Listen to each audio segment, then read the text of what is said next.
ഇന്ന് നമ്മൾ ഈ വിസിറ്റ് ചെയ്തിരിക്കുന്നത് ഡബ്ലിനിലുള്ള നാഷണൽ ബൊട്ടാണിക്കൽ ഗാർഡനിലാണ് കേട്ടോ. ഏകദേശം ഒരു 50 ഏക്കറോളം ഉള്ള ഈ ഗാർഡനിൽ 10-20,000 പ്ലാന്റ്സ് ഉണ്ടെന്നാണ് അറിയപ്പെടുന്നത്. ഇവിടെ ഫ്രീ എൻട്രി ആണ് കേട്ടോ, പക്ഷെ പാർക്കിങ്ങിന് പേയ്മെന്റ് ഉണ്ട്.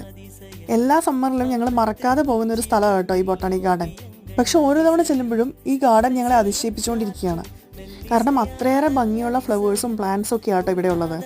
ഈ ഗാർഡന്റെ മെയിൻ്റനൻസ് എടുത്തു പറയേണ്ട കാര്യമാണ്, കാരണം അത്ര നന്നായിട്ടാട്ടോ ഇത് മെയിൻറ്റെയിൻ ചെയ്തിരിക്കുന്നത്. ഈ ഗാർഡന്റെ ഉള്ളിലേക്ക് കയറി ചെല്ലുമ്പം വാഴകളും പനകളും ഒക്കെ നമുക്ക് കാണാം. നമ്മളെ നാട്ടിൽ ഒരു കാടിന്റെ ഉള്ളിലേക്ക് കയറി ചെല്ലുന്ന ഒരു ഫീലാട്ടോ നമുക്ക് ഇതിൻ്റെ ഉള്ളിൽ കയറുമ്പോൾ നമുക്ക് തോന്നുന്നത്. അത്രയ്ക്ക് വലിയ മരങ്ങളാണ് നമ്മളിവിടെ കാണുന്നത്. അപ്പോൾ അയർലൻഡിലുള്ള ആരെങ്കിലും ഈ ഗാർഡൻ കണ്ടിട്ടില്ലെങ്കിൽ തീർച്ചയായും ഒന്ന് പോയി കാണണം കേട്ടോ.